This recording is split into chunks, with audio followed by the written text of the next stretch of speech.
constitucionais sobre a assistência social. Isso mesmo, artigos 203 e 204. Seguindo aqui, você sabe que a assistência social,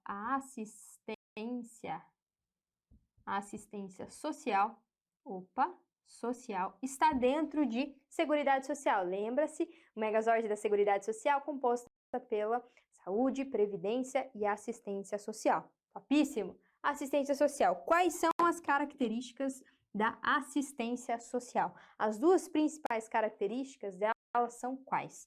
Bom, ela é o quê? Não precisa desse mais aqui, né? Ela é o quê? Para quem dela necessitar. Para quem dela necessitar. Isso mesmo. Significa dizer que, diferentemente da saúde, que é universal, aquele abraço da universalidade, artigo 194, parágrafo único, inciso 1, ele, aqui na assistência social, ele é restrito. Mas, diferentemente da previdência social, ele restringe não pela contribuição, pela necessidade de contribuição. Ele restringe porque precisa se comprovar a necessidade. Precisa se comprovar aqui a necessidade. E ela, como eu falei para você, ela se assemelha, ela se aproxima da Previdência Social no aspecto que a sua universalidade, ela tem limitações, mas ela independe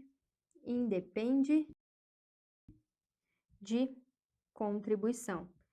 Independe de contribuição. Logo, se ela independe de contribuição, ela não é contributiva.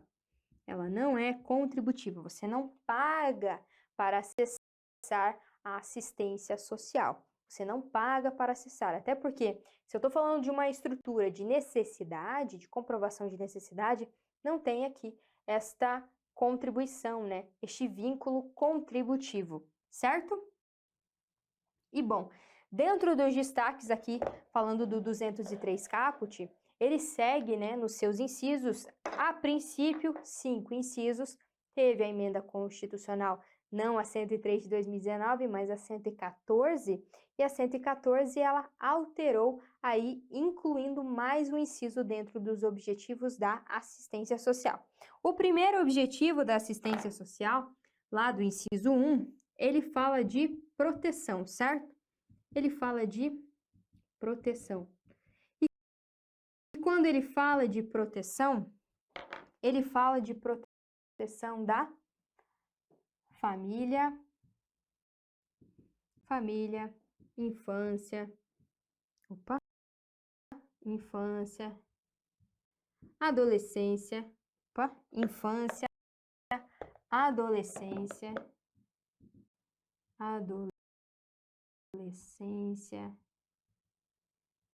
velhice,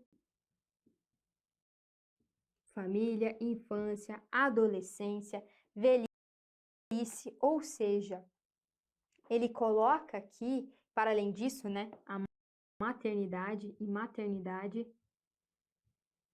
Por quê?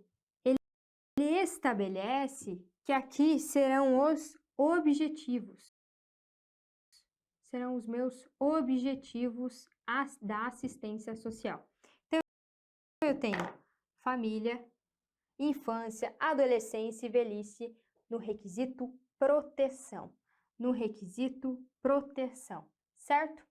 Quando eu falo destes aqui, eu me refiro a família, infância, adolescência, velhice e maternidade. Quando eu vou para o inciso 2, eu tenho o amparo, eu tenho já aqui, eu tenho amparo ao quê? As crianças e adolescentes carentes, certo? Por que eu coloco amparo carentes aqui? Porque para o C, você lembrar que são crianças, e o A, você se lembrar que são adolescentes. Então, aqui, criança, e aqui, adolescente. Então, lembra-se de amparo carentes, amparo de crianças e adolescentes carentes, certo? Amparo de crianças e adolescentes carentes e aqui eu tenho a proteção. A promoção é o inciso 3. A promoção é o inciso 3. Porque o inciso 3, ele fala de promoção, a integração ao mercado de trabalho, né? Da integração ao mercado de trabalho. Por quê? A ideia da assistência social é que ela promova a autonomia deste segurado com relação a ela mesma. Então, a característica dela necessitar, a estrutura é que ela faça ali, às vezes, né, para a proteção desse assistido, porém que ele deixe de ser futuramente um assistido. Por isso que eu tenho promoção da integração ao mercado de trabalho, porque eu quero que ele passe da assistência social para o mercado de trabalho, exercendo uma atividade remunerada. Exercendo uma atividade remunerada, ele passa a ser um trabalhador vinculado à previdência social. E daí ele tem benefícios previdenciais, acessa benefícios previdenciários, que são mais estruturados e financeiros do que os benefícios assistenciais, certo? Porque a relação é contributiva, diferenciada da relação assistencial. Então, a ideia da promoção é justamente para isso, para fortalecer o quê? A autonomia deste assistido, né? Para que ele deixe futuramente de ser um assistido. Então, esses primeiros 3 incisos que eu vou passar rapidamente aqui contigo, na tela aqui, por gentileza. Artigo 203 da Constituição fala no caput: a assistência social será prestada a quem dela necessitar, independentemente de contribuição à Seguridade Social e tem por objetivos. Então, fala da proteção, que eu falei para ti, fala-se da proteção à família, maternidade, infância, adolescência e velhice, família, maternidade, infância, adolescência e velhice, que eu costumo dizer aqui, para você lembrar um mnemônico interessante, caso te ajude, porque me ajuda, é o via fama. Via fama. V aqui de velhice, o I de infância, A de adolescência, fama, o Fá de família e o Ma de maternidade. Então, o mnemônico aqui para proteção, o inciso 1, né? O inciso 1. O 2, o amparo, e eu falei para você, coloca amparo carentes, porque o C e o A você lembra com muito mais facilidade de crianças e adolescentes. A promoção aqui da integridade ao mercado de trabalho, da integração ao mercado de trabalho, lembrando que a ideia da assistência social, a estrutura constitucional dela é para proteção para quem dela necessitar, mas um impulsionamento para que este assistido se torne autônomo à assistência social e passe a ser vinculado à previdência social como um trabalhador, como um segurado. Tranquilo? Voltando aqui, temos no inciso 4 a habilitação e reabilitação das pessoas portadoras de deficiência e a promoção à integração à vida comunitária. Quando no 4 ele fala de habilitação e reabilitação, ele ainda está com a nomenclatura antiga, né? Atualmente fala-se em PCD, pessoa com deficiência. Atualmente já tem alguns anos já, né? Em PCD. Por quê? Porque quando você fala PCD, você tira da pessoa as atribuições como se fosse a responsabilidade dela, o fato de ser PCD. Não, quando eu falo PCD, eu falo que existe uma responsabilidade social diante daquela pessoa. Então, a sua integração à vida comunitária, porque aqui ele não fala apenas em trabalho, né? A integração do trabalho, ao mercado de trabalho. Quando ele fala aqui, para PCD, ele fala de vida comunitária, ou seja, viver em sociedade, sem aqueles impedimentos de barreiras sociais, para além das limitações ou características específicas desta PCD. Fechou? Então, eu falo de habilitação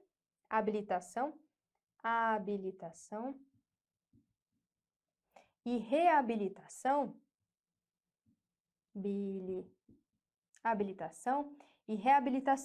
desta PCD para a vida comunitária. Porque, eu repito, a ideia da assistência não é que as pessoas sejam assistidos perpétuos, mas que elas infelizmente, tenham que passar pela assistência, né? Por conta, enfim, toda a estrutura social de desigualdade do nosso país, mas que não permaneça nela, mas tenha integração à vida comunitária, tenha integração na vida comunitária ao PCD, né? A pessoa com deficiência, a pessoa com deficiência. Lembrando aqui que a PCD, né, ela tem a deficiência, é uma deficiência física, intelectual, sensorial, física, intelectual, mental e sensorial. Costumo colocar o mnemônico FINS aqui, FINS. Física, intelectual, mental, opa, é um FINS com M, não é um FINS com N. Física, intelectual, mental e sensorial, essa PCD, por período de pelo menos 2 anos, né, tem esse impedimento por pelo menos 2 anos, e essa é a estrutura de deficiência para a assistência social. Tranquilo? Feita o inciso 4, a gente vai para o inciso 5, que fala sobre a garantia do valor de um salário mínimo mensal para PCD e para o idoso. Mas, Fer, é qualquer idoso, porque o Estatuto do Idoso diz que idoso caracteriza-se com 60 anos ou mais. Certo, o Estatuto do Idoso diz isso, né? Para a caracterização do idoso. Mas no próprio Estatuto do Idoso, reconhece que este benefício assistencial aqui, ele é do idoso de 65 anos ou mais. 65 anos ou mais, seja aqui homem ou mulher. Homem ou mulher. Não tem a diferenciação que acontece na Previdência Social. Da regra geral, né, da aposentadoria programada, 65 anos homens, 62 anos mulheres. Aqui não. Tanto homens quanto mulheres, a idade, né, o requisito etário aqui é exatamente o mesmo. E pessoa com deficiência, é o que eu descrevi rapidamente, falei aqui, é aquela que tem um impedimento de longo prazo, né, que caracteriza-se por pelo menos 2 anos, ela tem a deficiência física, intelectual, mental ou sensorial, e vai ter a garantia do valor de um salário mínimo. Certo, Fer? A garantia do valor de um salário mínimo, e se ela não tiver condições de se manter, e não tem condições nem de se manter, nem da família manter esta pessoa aqui, a garantia desta pessoa aqui. Essa garantia, ela está prevista, né? O detalhamento dessa garantia do valor de um salário mínimo está prevista na LOAS, Lei Orgânica da Assistência Social. E ele é muito conhecido, esse benefício, por BPC, que é o nome dele. É o benefício de prestação continuada. Benefício de prestação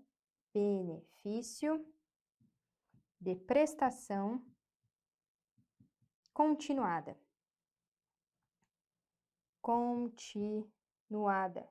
Que na prática muitas pessoas confundem e acham que recebem uma aposentadoria justamente pelo valor ser de um salário mínimo mensal. E as pessoas falam assim: eu recebo uma aposentadoria e eu nunca contribuí. Não existe essa possibilidade, porque previdência, estruturalmente, ela tem um caráter contributivo. A assistência não. Então, não tem como você nunca ter contribuído para o sistema e receber uma aposentadoria. Isso não faz nem sentido.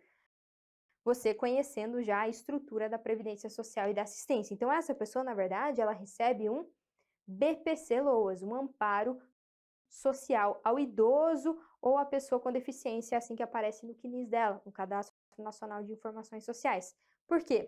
Porque apesar do BPC ser um benefício assistencial, quem faz, né, essa avaliação de deferimentos e indeferimentos do benefício assistencial do BPC é o INSS. Então, as pessoas passam pelo INSS, está no Cadastro Nacional de Informações Sociais, está lá no meu INSS, né? A pessoa consegue logar, seja pelo aplicativo, seja pelo site, e lá acessando o CNIS, ela vai ter essa informação e vai estar lá escrito amparo social ao idoso ou à pessoa com deficiência. Não estará escrito aposentadoria, porque não é uma aposentadoria. Tanto que, por não ser uma aposentadoria, ela não gera os seguintes direitos: abono anual, que é como se fosse o 13º dos aposentados, né? Dos aposentados, então ela não recebe, porque é um benefício assistencial. E também o fato deste assistido que recebe, está em gozo de BPC, falecer, não gera benefício da pensão por morte. Só gera, mas assim, uma possibilidade muito restrita de alguém que já tinha um senhor, um idoso ou uma idosa, mais de 65 anos, que já tinha direito adquirido a uma aposentadoria, não sabia que tinha direito adquirido a uma aposentadoria, se enquadrava dentro do LOAS, estava recebendo LOAS e faleceu. Aí sim, esses dependentes deste assistido falecido terão direito não pelo benefício pelo BPC, mas terão direito pelo direito adquirido que este beneficiário deveria estar recebendo o benefício previdenciário, ele faleceu com o direito adquirido, então este direito adquirido gera, né, o benefício da pensão por morte, gera, se estende, né, porque é um benefício previdenciário. Fechado parênteses, essa estrutura. Fer, você falou que não pode ter, que ele não tem condições de se manter ou ser mantido pela família. Como é que isso é objetivamente avaliado? Objetivamente avaliado administrativamente ocorre da seguinte forma: a forma do cálculo, né, será de igual ou inferior a 1/4 de salário mínimo. Essa aqui é a renda. Só que é uma renda per capita. É uma renda per capita. O que significa per capita, Fer? Per capita é uma expressão em latim que significa por pessoa, né? Por pessoa. Logo, se é por pessoa, este cálculo aqui é feito com base nas pessoas que moram sobre o mesmo teto, né? Elas moram sobre o mesmo teto com as devidas especificações que estão na LOAS. Então, basicamente, um exemplo aqui, um homem casado, né? Casado. Um homem casado aqui tem seu pai, o pai mora junto, Na verdade, eu vou fazer o seguinte, vou fazer um pouco diferente aqui. Os pais, né, pai e mãe, têm 2 filhos. E um dos filhos é PCD, e um dos filhos é pessoa com deficiência. Este pai aqui recebe mensalmente o valor de um salário mínimo. Esta mãe, por conta de todos os cuidados que o filho menor, o mais novo, precisa devido à sua característica de PCD, ela não trabalha. Então, ela integralmente se dedica ao lar e também aos filhos, à família. Logo, a renda dessa família é um salário mínimo, certo? Só que a renda per capita é pegar a renda, todas as rendas que são recebidas da família e dividir pela quantidade de pessoas que estão, né, se compõem este núcleo familiar. Aqui, compõe o núcleo familiar 4 pessoas. Logo, um salário mínimo dividido por 4, a renda per capita será de 1/4 de salário mínimo para cada um. Então, eu tenho 1/4 do pai, 1/4 da mãe, 1/4 do filho mais velho e 1/4 do filho mais novo. Visto aqui, como a renda é permitida igual ou inferior a 1/4 salário mínimo, neste caso, eu tenho a renda igual. Tem-se, então, caracterizado o PCD, né? Vai passar pelas as etapas, né, de caracterização, de verificação desta deficiência, dentro aqui do longo prazo, pelo menos 2 anos, física, intelectual, mental ou sensorial, e será pago o benefício assistencial, no valor de um salário mínimo. Só que ele é um benefício condicionado à renda. Significa dizer o quê? Se este pai tem uma promoção no emprego e o salário dele dobra, o que acontece? A renda aqui na casa passa a ser de meio salário mínimo. Passa a ser de meio salário mínimo, porque são 2 salários mínimos dividido por 4 pessoas. Então, passa a ser de meio salário. Se mudou isso aqui, o que acontece? O benefício para de ser pago.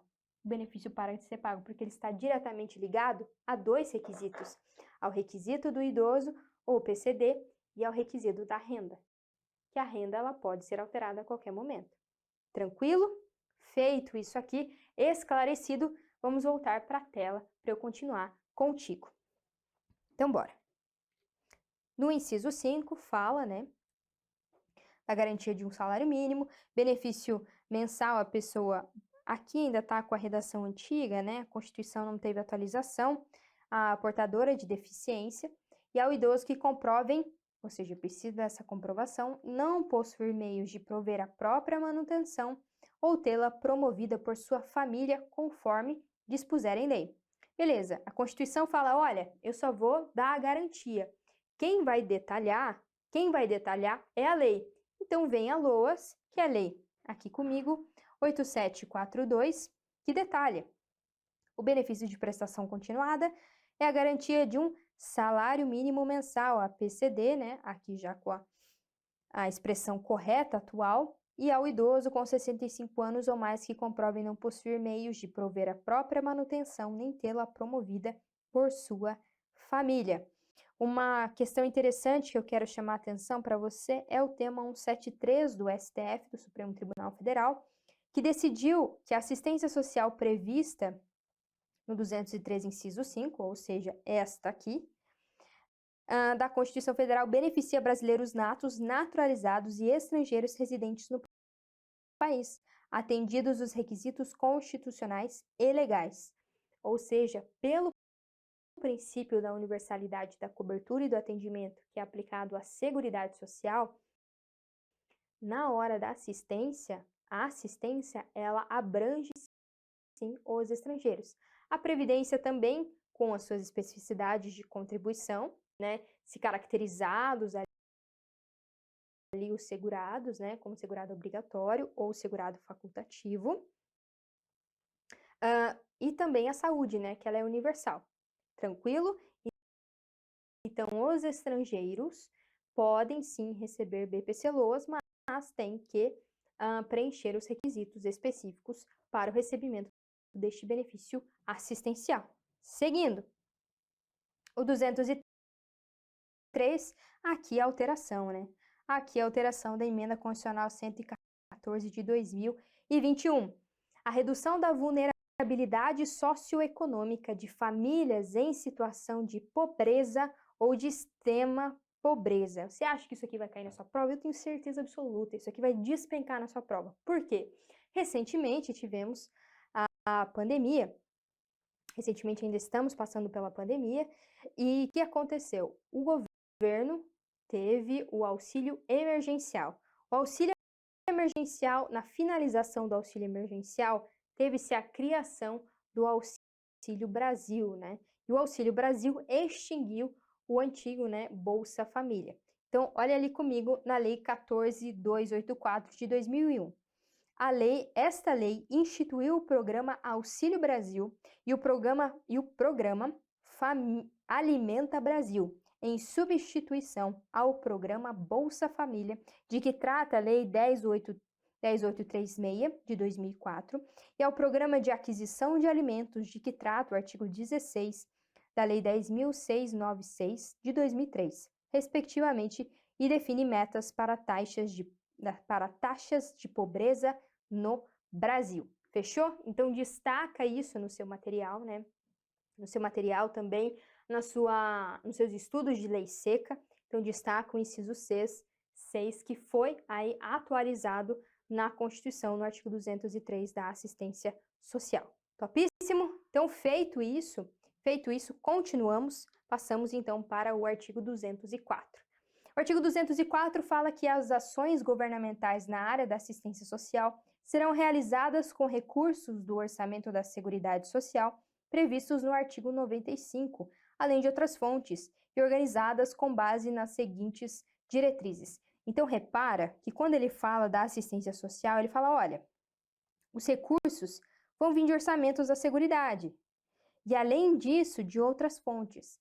Então, uma questão de prova é: as ações da assistência social estão restritas aos orçamentos previstos no artigo 195. Está correto? Não, existem outras fontes. Feito, existem outras fontes. Seguimos aqui nas diretrizes, né? Que o artigo vai falar das diretrizes. E as diretrizes, ele elenca duas aqui.